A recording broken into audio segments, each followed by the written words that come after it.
Hello, everyone, and welcome to another The Conversation Room. I welcome everyone. My name is Ellen Wagner. I am the founder and CEO of Cross Cultural Bridges. We support organizations along their journeys to become less discriminatory and to get more inclusive cultures. So I am tuning in from New Jersey, the US American East Coast from Princeton. And it's unfortunately, I just wanted to say it's good to see you. Well, it's good to see you, Sharon and Annalie, but unfortunately, I cannot see you out there. So please feel free to interact with us through the chat function. And please just share from where you are tuning in right now so we can see who is here, and this is also the way that you can interact with us, because in the conversation room, it's all about the people in the room, of course, and that these voices normally are not heard out there. So we provide this room to make these voices visible.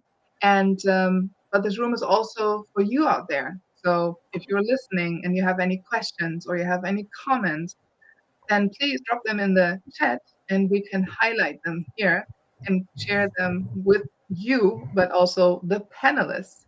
So, the goal of this hour, the next 60 minutes that we have together, is to discuss a very, let's say, complex and not easy topic.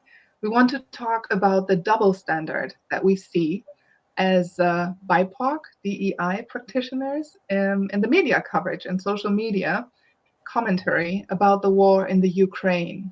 Yeah, you see, this is not going to be an easy topic, but it is a very necessary conversation.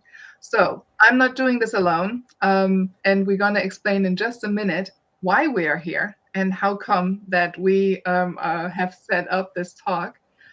We do this together, and I have here on my side Sharon Hurley Hall, and I also have Annelie Warmbeck. They're going to introduce themselves in just a second.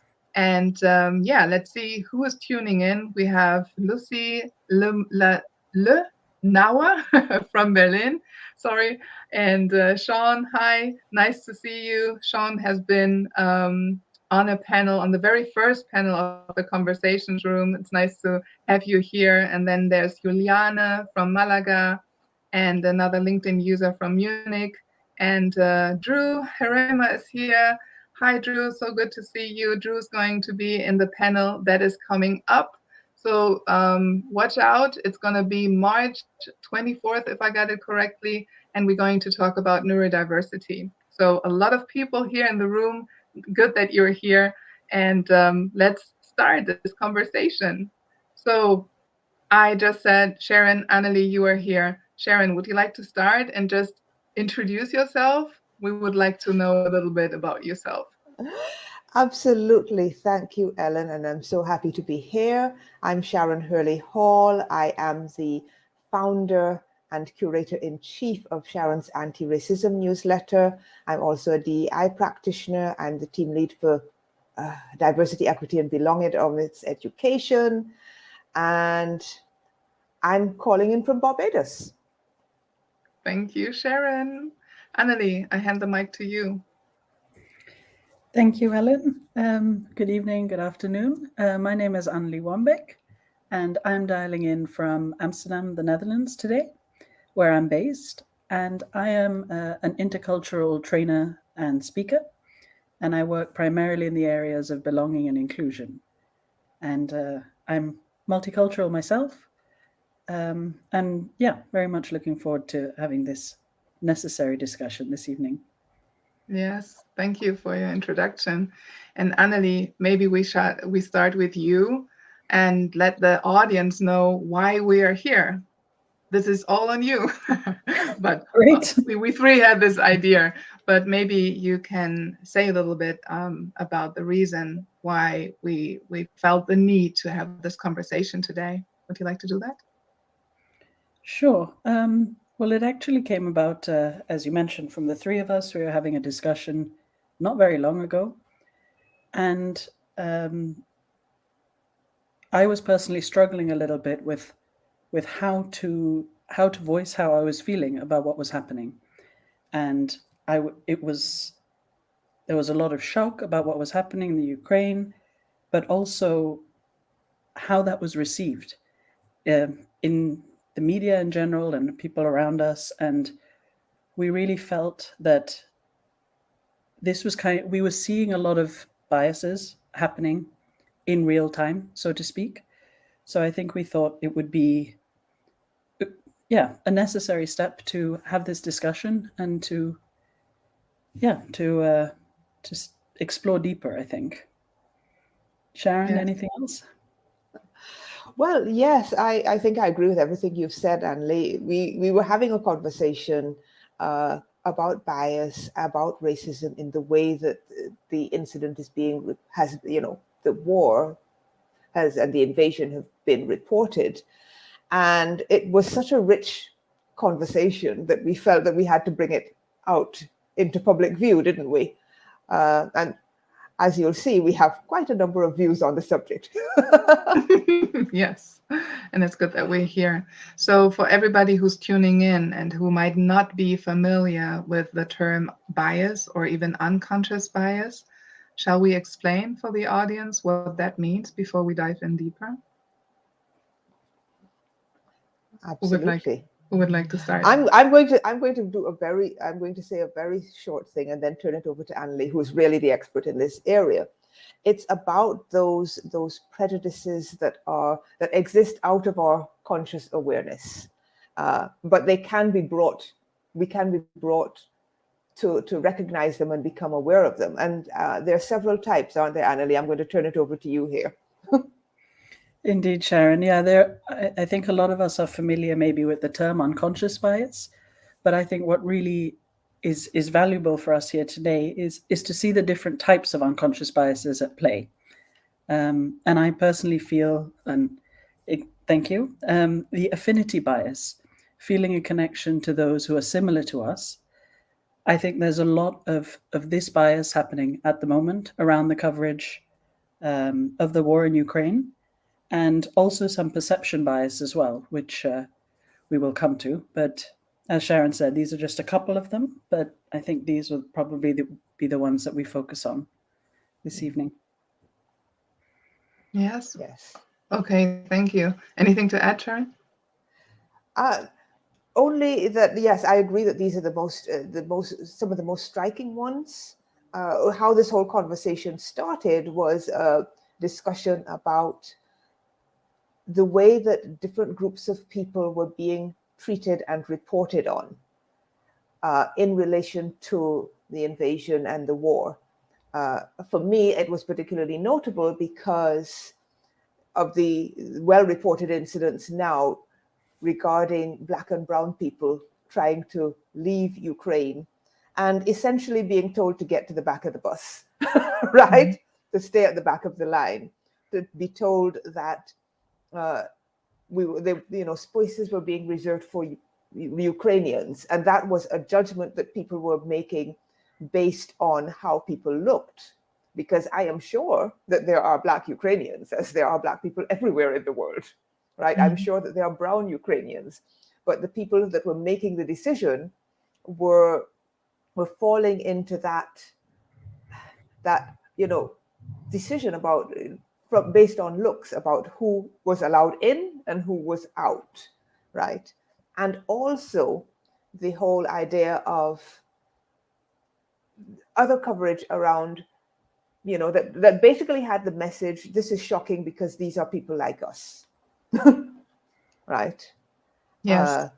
We've been recognizing just to say that, not recognizing our shared humanity. Mm-hmm. Yeah, we've been talking about a double standard. Annalie, would you like to elaborate on that? Yeah, I think this is at least something that I found extremely difficult when dealing with the coverage or around what was happening, because it's terrible and it is shocking and it continues to be. I'm aware that it's still ongoing. But at the same time, there are so many conflicts going on. On the same day, actually, there were bombings in numerous other countries. And from a geopolitical perspective, I completely understand why there is focus at the moment on this crisis. There is a world superpower involved. It is in Europe. All of those things we understand. But there was, and there still continues to be, a double standard around the reporting and the perspectives that are presented, I think. And actually, double standards as well in terms of the treatment of people who are fleeing war. And that, I think, is, Absolutely. yeah, maybe. Absolutely. Mm-hmm. And you know, it has been noticeable as in continuing to follow the coverage, how many doors have been automatically opened because these people are essentially white Europeans. That is the perception. So yes, we will accept these refugees because they're not real refugees. You know, they're not coming from those countries that we look down and on despise because we already finished looting them of all their resources. But that's another story, right? And you know, visa-free entry to this place, welcome with open arms to that place. Let's make it as easy as we can to leave the country, but only if you look a certain way. And so you're reminded of, you know, when there were people from Syria that needed to seek asylum, that needed refugee status, the coverage and the tone was very, very different. So that is a double standard. And that, as you say, Annalie, applies to the treatment of people fleeing a number of other conflicts around the world. But because they don't have blue eyes and blonde hair, they are not welcomed in the same way. And they're not covered in the same way. You know, Exactly. and that's racism. That's racism, basically. Let's call it what it is. Yeah. And I think also to make it a bit tangible as well, you know, a really recent case is in Denmark when they have this jewelry law where actually refugees who are coming in, the Danish government can keep assets worth anything above around 1,500 euros. And this has unfortunately been standard practice. It was also kind of, it was a deterrent, not a very pleasant one, but they have actually been discussing lifting that for Ukrainian refugees because what the statement says is the jewelry law is made if you leave the nearby region where you're safe, and people leaving from Ukraine are considered nearby region. And I find that very troubling because it's another case of so-called people like us, right? And it's othering Black and brown people in yet another way. Indeed. You know, and it's discriminating against them, and it's making certain assumptions about them as well, about people who look like us. Yeah. So it is extremely troubling. It is extremely troubling, and it is ongoing. You know, there's this idea that unless you look a certain way, then you're not acceptable. You're not welcomed. You're not considered to be part of this society or the European community, wider community, small c community. You know, you continue to be othered, and more obstacles continue to be put in your way. You know, you make it all the way to the train, but then you're told you don't look right, so you have to wait, right? Some countries say, you know, you get to the border, they say, well, actually, you don't look Ukrainian, we're not letting you in, right? You know, the question is, what does a Ukrainian look like, right? Yeah. You know, why shouldn't a Ukrainian look like me? And if I am a Ukrainian, why should I not have the right to be treated like every other Ukrainian? And why should I not also be welcomed into those countries? Because if you follow that to its natural conclusion, you could still find that there are people with the right passport who look like us, who get there and find that, you know, their assets are stripped from them, who get there and find that they're not as welcome as their fellow human beings with blonde hair and blue eyes. It's troubling. Yes. Yeah. And this othering is also taking place in Germany, where I grew up. I'm German. And the moment I stepped foot on this country, I felt like the other, like always. And there has been a lot of police brutality. And this is now repeating. And you can hear it in social media where people report that a lot of Black and brown people are being treated by the German police like that. They say because they don't have an Ukrainian passport, but it all boils down to we are all humans, right? And if they seek for refuge and they don't get it, that is discrimination. And I think it is hard to, and now I just lost my thought. I don't know what I wanted to say, but it's like an ongoing topic that probably Black and brown people or people of color know so well, especially if they don't look like the majority in the countries where they are living. And this othering is also very traumatizing. So when I was watching the news, seeing like a white woman, maybe here in the US reporting or in Europe reporting, and this is happening in Europe with our people. And I thought, oh, now it's drastic because it's our people. What is happening around the world? And I also perceived a lot of backlash when you try to talk about racism in this whole discussion. How do you perceive this? Is racism a distraction from the war or the media coverage of the war? What is your experience? I certainly find that I have seen and witnessed that backlash when people mention the obvious racism, because it's blatant. It's not like you can ignore it. It is obvious in the way people are treated, in the way the coverage goes, and people say it's a distraction. And I think to myself, well, how can dehumanizing people be a distraction, right? How can, all those people are there, of whatever the hue of their skin, they're all trying to flee the same thing. How can we not talk about that double standard? How can we not talk about that obvious racism? How can we not talk about the double burden that is sometimes put on Black and brown people? So even in the middle of what has to be one of the most traumatic events of their lives, they are being othered and discriminated against and facing racism that is making it harder for them to get themselves and their families to safety. And I don't see how we can fail to call this out and talk about it. It's not a distraction. It's embedded in the way the whole thing is being handled and reported on, and we have to talk about it. How do you feel, Andy? Yeah, I completely agree, of course, Sharon. And I do think that racism can never be something that is a distraction. It's happening. It happens all the time. And unfortunately, it is in a situation like this where we see it. And I think what I find really fundamentally quite sad is that this was not a surprise to me, that there was racist sentiment coming out of this. And that I find, for people who didn't expect it, I'm glad that you live in that world, but I really felt that it shows humanity in a way. But on the other hand, it also shows how humans should be treated. And I think that is the other side. I have never in my short life seen the kind of welcome that people have had for Ukrainian refugees. And I think that is amazing. I think everybody deserves that. Even in Sri Lanka, people are opening their homes to Ukrainians who are there who cannot come back. And these are humans. This is the human reaction that we should be having. And unfortunately, the other side of that is, not everyone gets that reaction. It's not that treatment is not applied equally or equitably. And and here's the thing, I very much support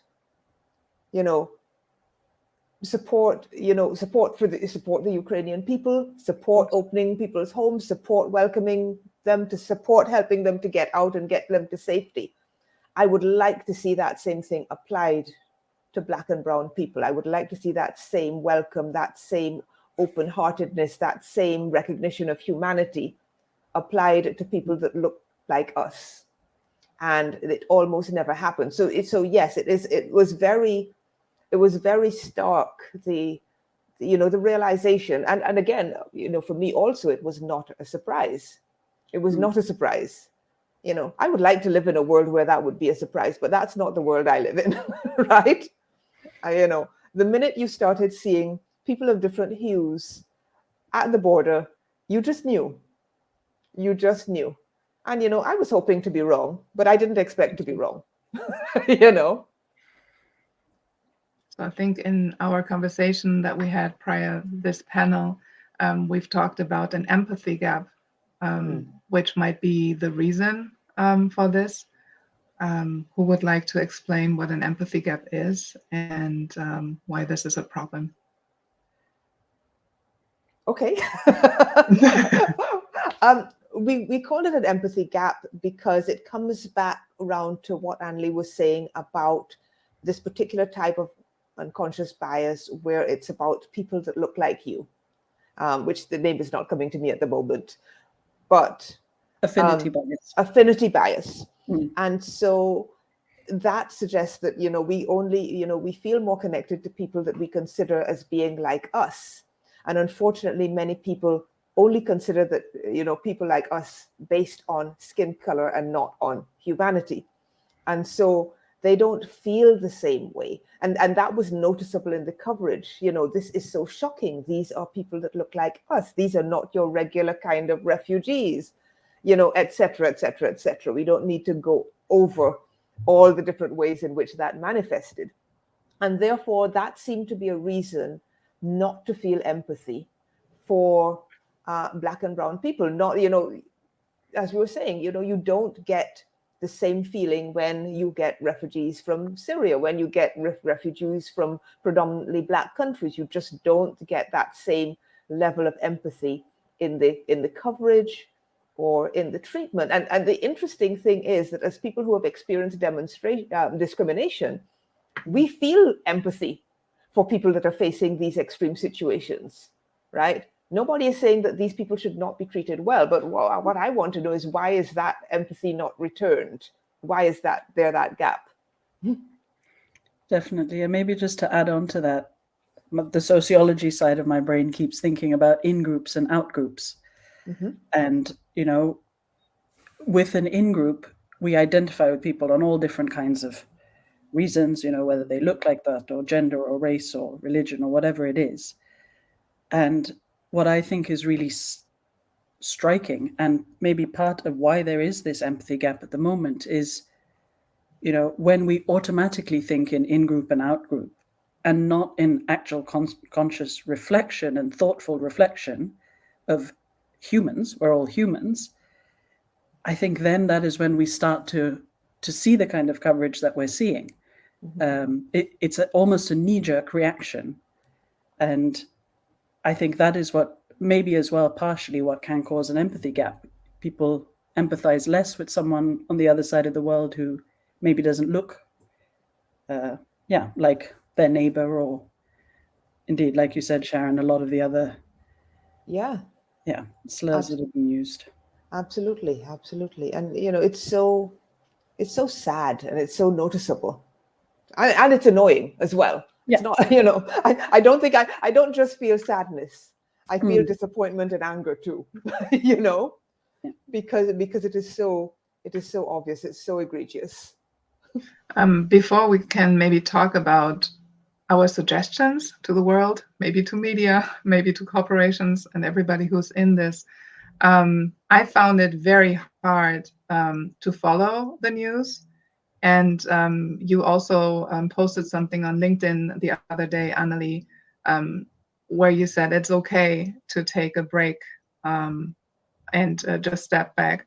How can Black and brown people of color who are probably traumatizing by this on one side because of war, if they have a history of refuge or seeking refuge and fleeing from other countries, but also on the other hand, having the trauma of seeing how our people are being treated and that it could happen to us anytime, anywhere we are.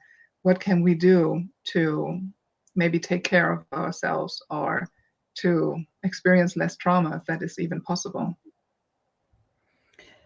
Yeah, I think, Ellen, from my side, it's really been, I've had to draw some personal boundaries around my consumption of the news, because I don't feel this empathy gap in that way. I feel just as terribly for what's happening in Ukraine as I do for what's happening in Yemen.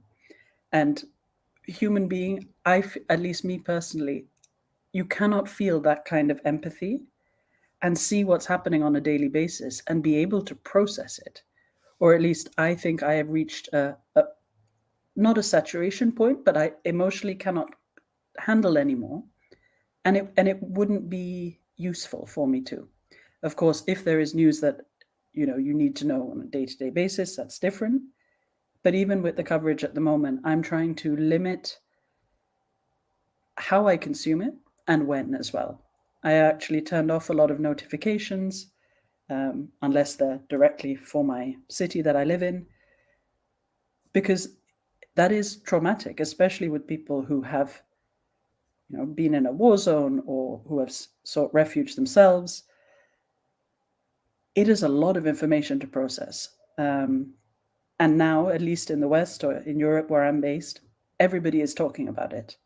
And I imagine if you're in a place, still waiting to be homed, if you're a refugee who has come from another country, and there are many of them who are still in limbo, so to speak. So I can imagine that is very difficult to try and comprehend.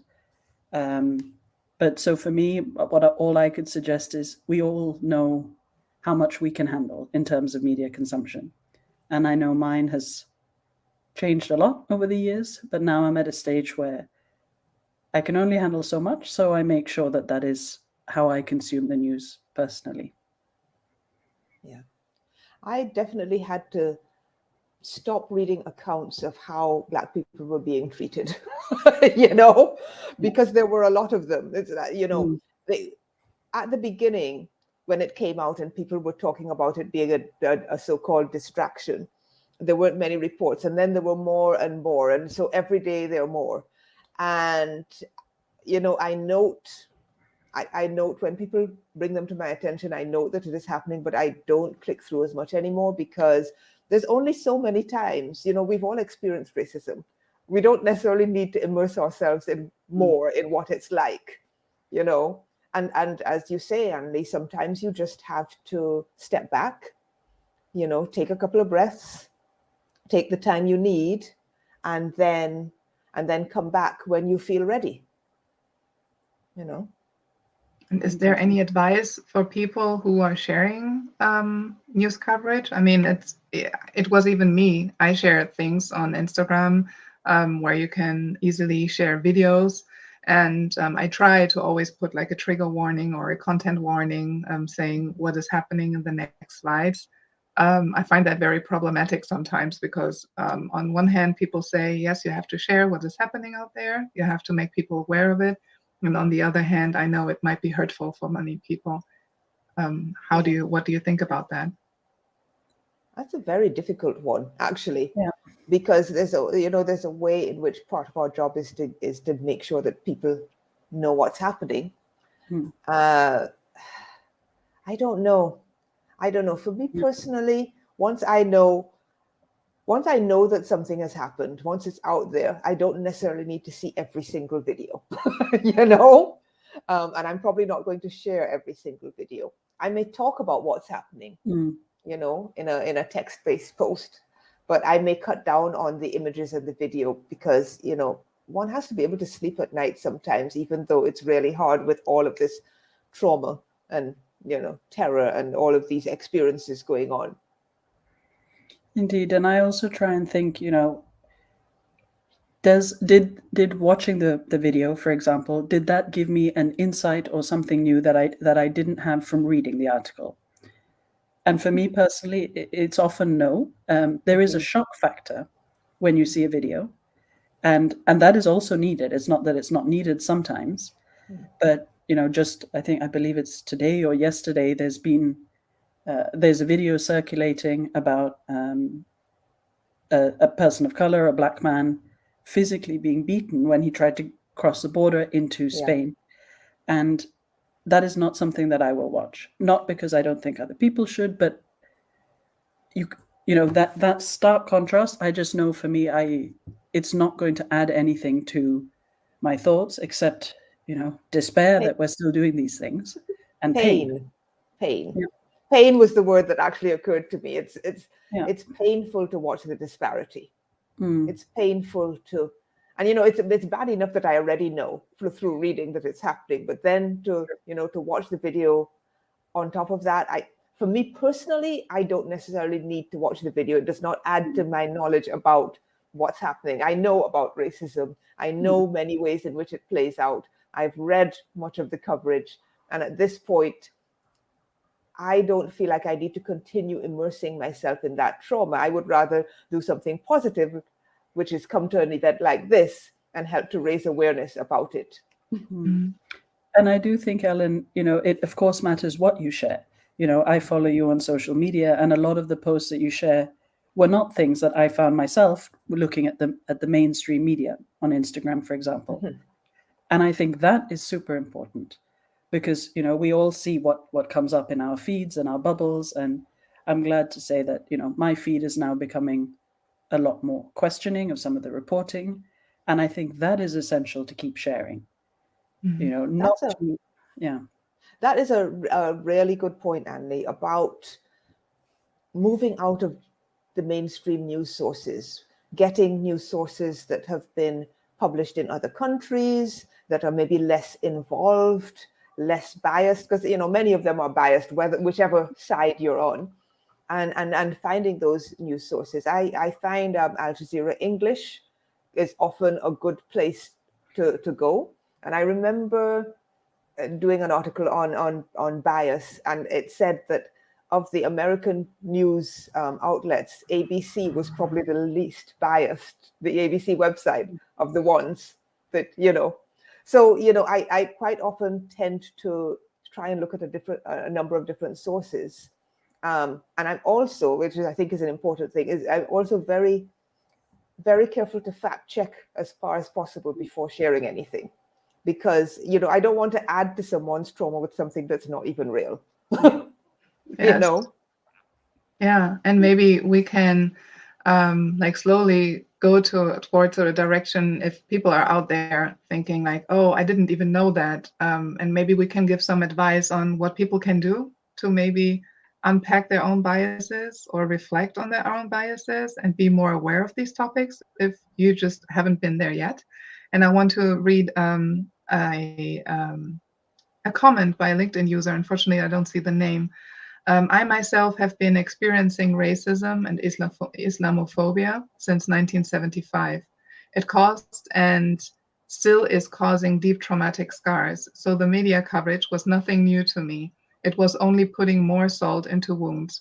I'm angry, deeply angry, that lots of white people cannot see through their colonial and racist attitudes to what they are still doing to other countries and white anchormen showing their open racism on air.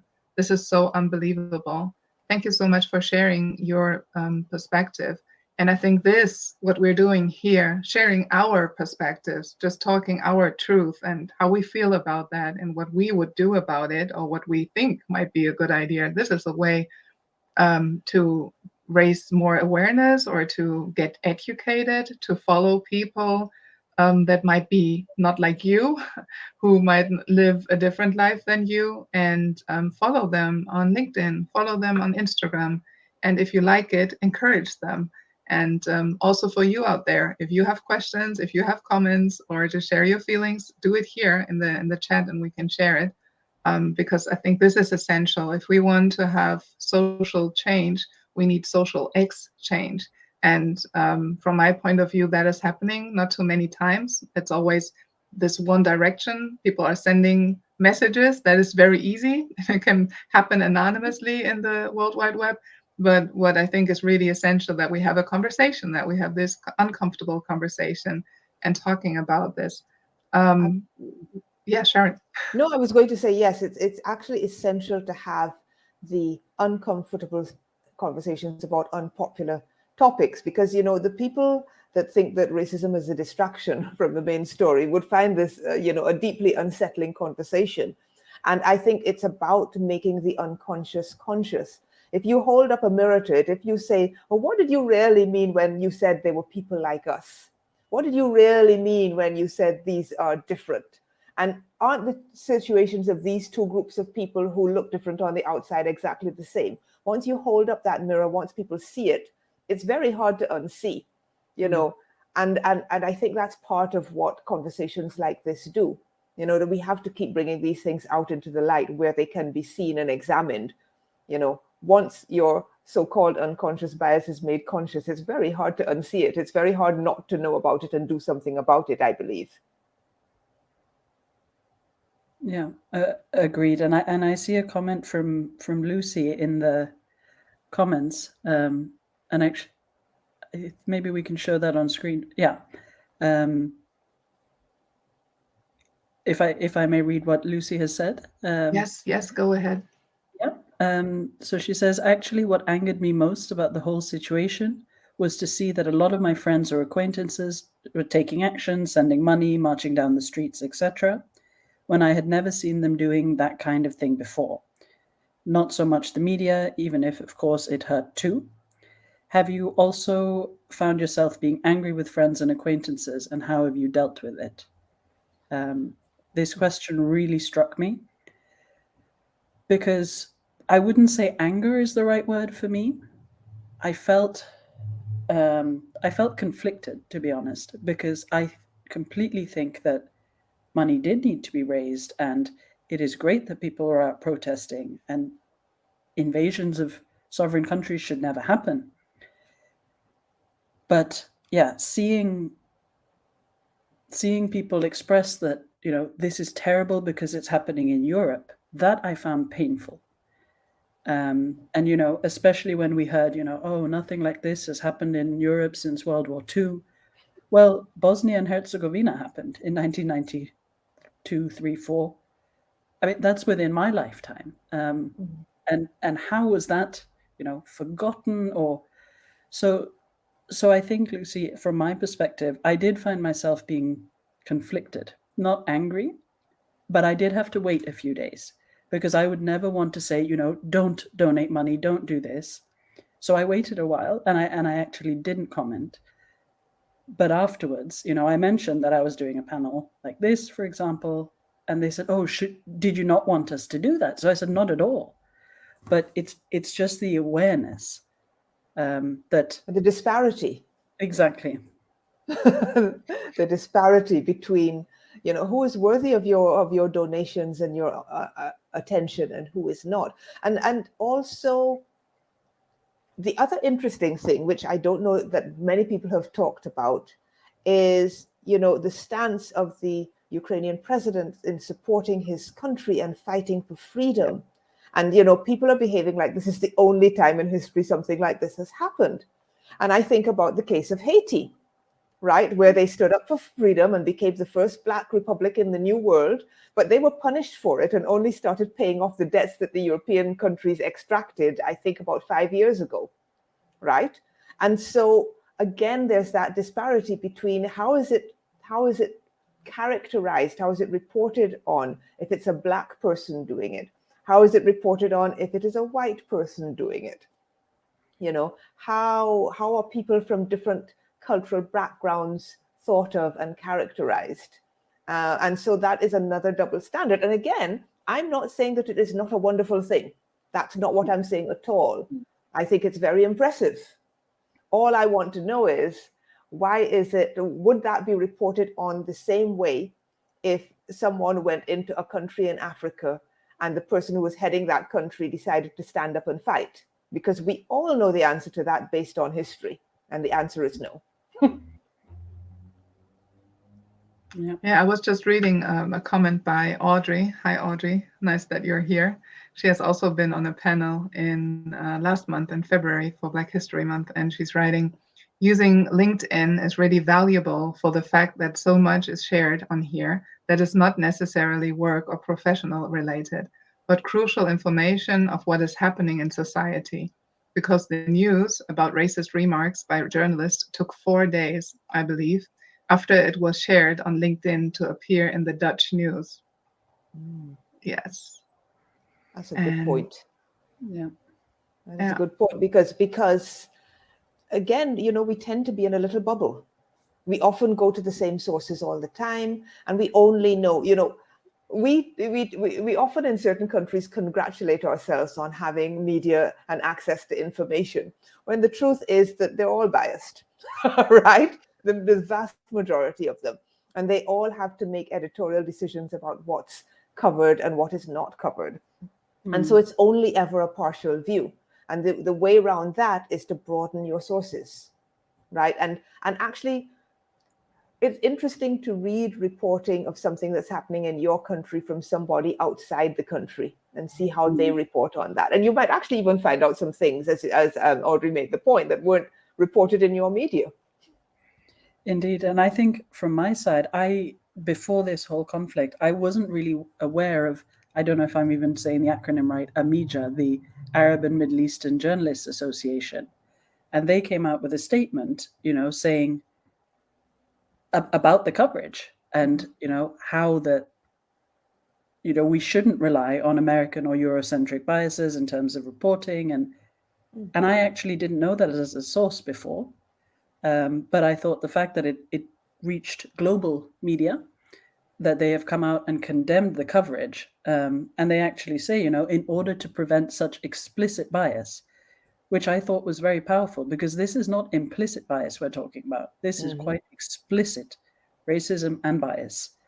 And I mean, not that we need another reason, but that is also why it cannot be ignored, or it is not a distraction, because it's as current as you're going to get, front and center, right there, right there in your face. You cannot miss it.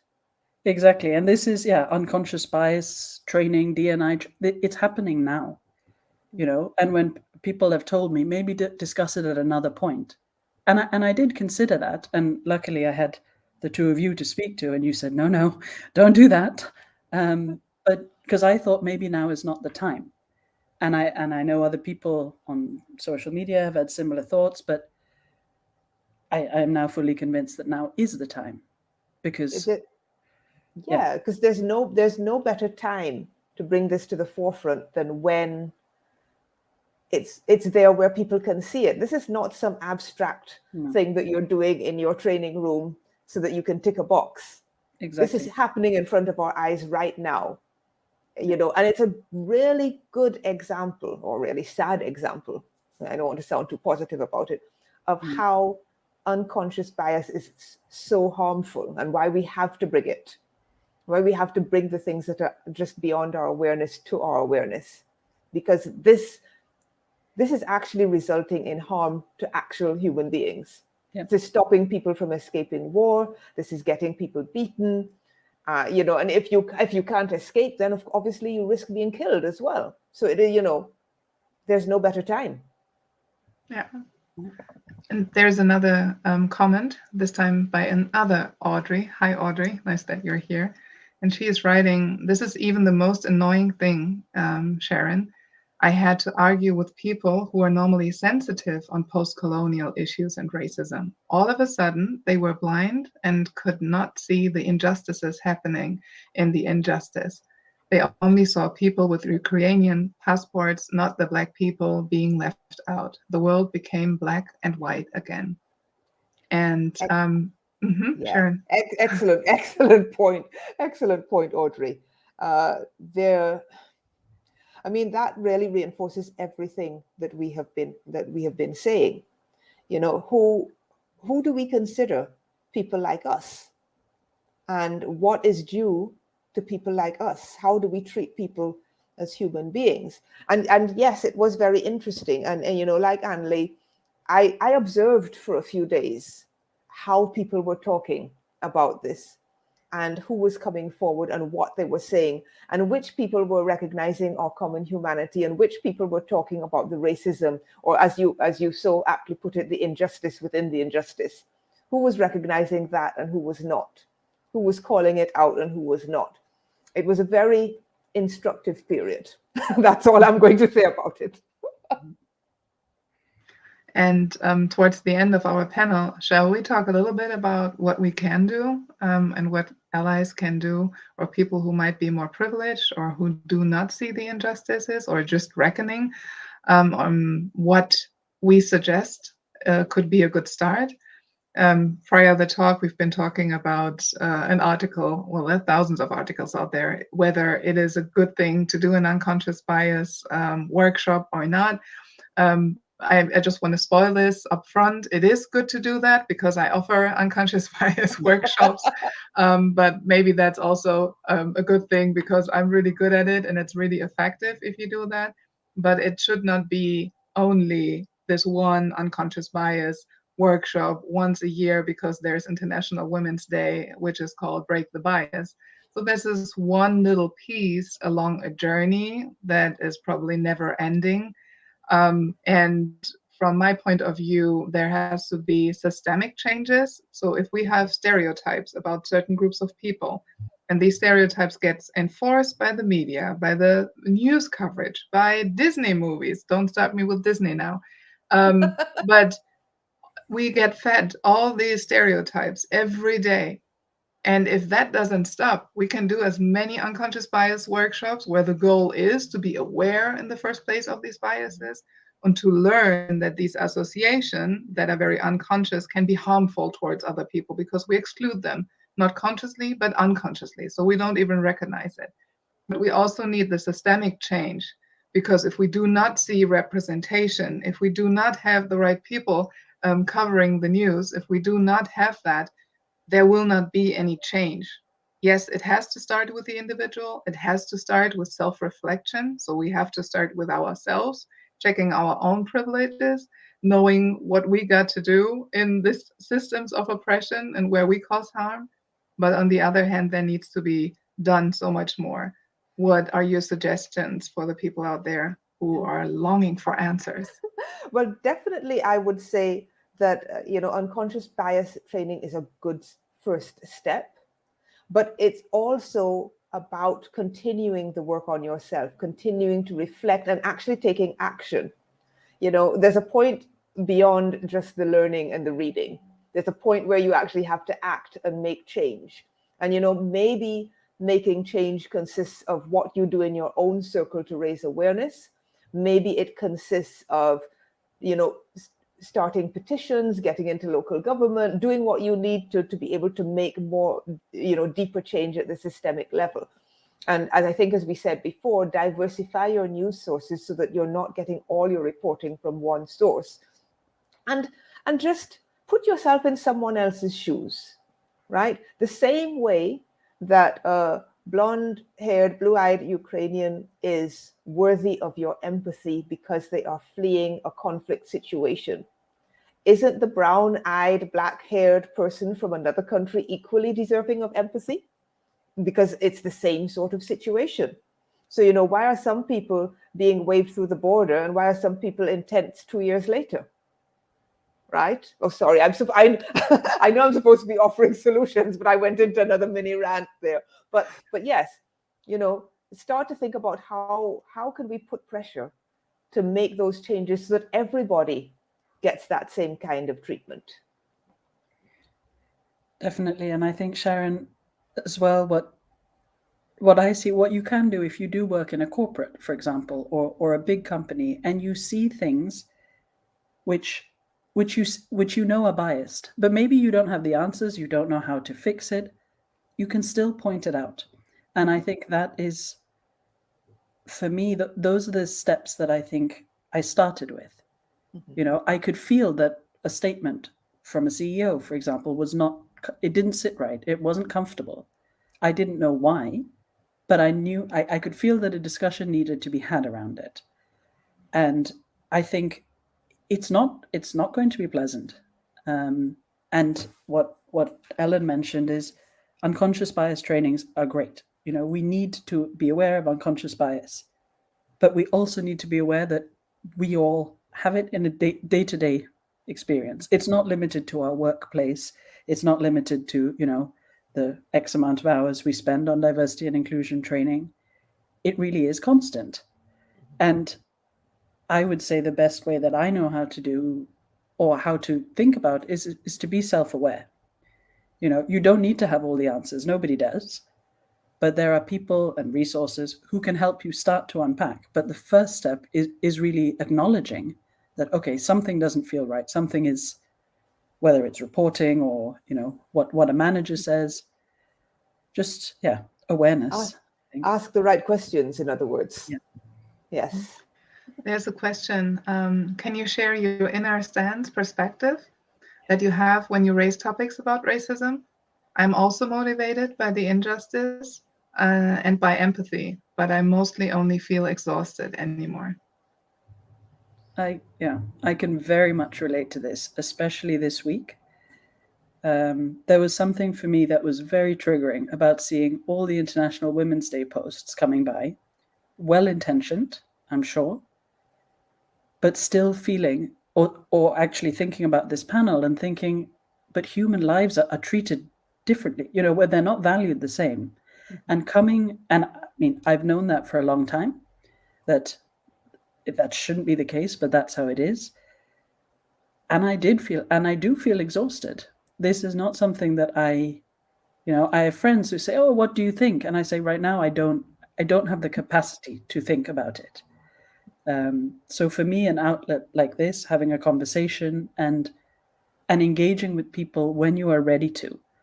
I think if people are constantly coming to you, whether you're a person of color or not, I'm not sure, but it it does take a toll. And I can say that I'm not very good at practicing it myself, but we need to be aware that this is work that we're doing. And I think, yeah, Sharon can say it better Yeah, than me. I would no, I was going to add to what you said, Adley, that what I always say is that for us, particularly the people on this conversation, it's not just the work that we do, it's the life that we live. So it's a double whammy, right? So in part, I guess that's what keeps me motivated to fight racism, but in part, that's what also makes it exhausting. And so sometimes, you have to step back. You build in some breaks, you build in some long weekends where you get away and do fun stuff. You don't try to read the whole of the 1619 project book in a single weekend. you know, you take breaks and when you need to, because this is something that we're living and working with almost every day. Yeah. So I hope that answered your question. Yeah, And I and see it. Mhm. Oh, sorry, Ellen. No, I just saw the additional what keeps your inner fire lit.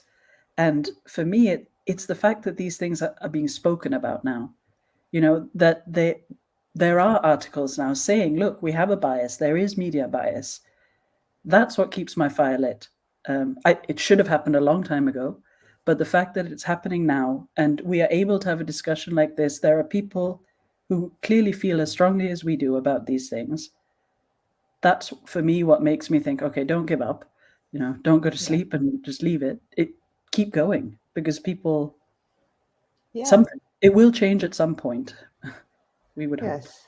Every now and then you realize that you have reached someone, right? And it's almost, it's like you talk to people out there and someone will ask a question or leave a comment and you realize that you have helped them to shift their thinking in some way. And for me, that is the best part of it. We're all learning and growing. As Andy said, nobody has all the answers. I certainly do not. But the point is to be willing to learn and to grow and to shift those attitudes over time so that eventually we're not going to have this conversation at all. Eventually, everybody is going to be treated as human beings. What else can I say? But I wanted to add something. Otherwise, I would say, okay, that was a very nice word to finish this panel. Bye, everyone. No, I also want to add something. What keeps my fire lit? It's definitely you. It's you being here in the panel. It's you out there in the audience interacting with us. And this is the best feedback that I can get, that this work that we do is effective. It has an impact. And this is the purpose of my work. It's impact. Which is sometimes very hard to negotiate prices because people say, oh, you do something for humanity. How can you charge for that? Well, I have to live somehow. And I want to create jobs. Okay. So I have a team of 4 people working for me. And I want to have more people in my company because I think the way that I lead is different from the ways that I perceived leadership in the corporations that I've worked, where I faced a lot of discrimination. And I don't know if that's really a thing to be your authentic self, how much this is really possible, because I don't believe in safer spaces. But I do believe in the impact that this work has. And I want more of that. And I want more people to get this aha moment thinking, oh, wow, okay, I never thought about this, but I can change this little tiny thing. And I'm going to do these baby steps towards more equity or more inclusion or more belonging. This is why I'm doing it, because it does work. But in order to make it work, you have to do a lot of self-care. You have to set your boundaries. You need a lot of help. You cannot do this alone. You need a lot of power and influence to do the systemic changes.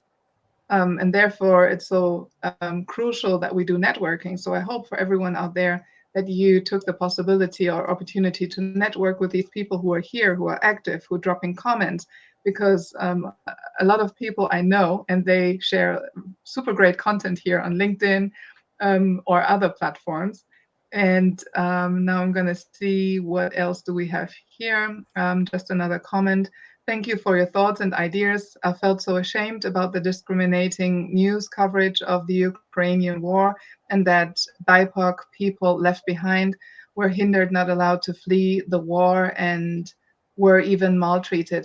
Yeah, and it's good that we talk about this. And this is essential that we share this perspective, that we are vulnerable and that we dare to be vulnerable, that we dare to even be wrong, but then also let other people in and maybe listen to feedback that we get. And then again, it's not easy to always value this feedback, because we should not always value this feedback, because sometimes it's harmful. So that's another story, how to keep ourselves sane there. And then there's another comment by my wifey. Hi, wife. Nice that you're here. She's 2 stories down in the basement. She says, thanks for bringing this discussion out here. I wish I could say I don't need them, but we all urgently do. Be confronted with your thoughts. Thanks for still educating us, white, blonde, blue-eyed people, and helping us to get more active, to lit my own fire on this matter. Yes, wifey, I'm going to send you the invoice later. And everyone, we are almost at the end of this panel, but I want to give you, Sharon and Annalie, a last opportunity to address something to the audience or whatever you want to share, and then we're going to close. I'm just really grateful that you're all here and for all the participation in the conversation. You know, let's keep having the difficult and uncomfortable conversations, because it's the only way that we're going to change things. And yeah, I echo that. I think for me, it's such a relief to know that there are people out there like ourselves, like everybody who's listening and watching, who are willing to question these biases that we have. And yeah, I'm very grateful for the platform to be able to do this, and for the interaction as well. Yeah, it's made me less tired today. Thank you so much for being here. Thank you, everyone out there, for participating, to sharing your comments and your questions, your feedback. Please connect with us on LinkedIn. You will find us there, and drop us a DM if you have further questions. Maybe we can redirect you to other resources. There's going to be another conversation room about neurodiversity and accessibility in recruitment soon, so stay tuned. Thank you to my team. You did awesome job here to set up this panel, and I hope to see you again. Take good care. Bye. Bye.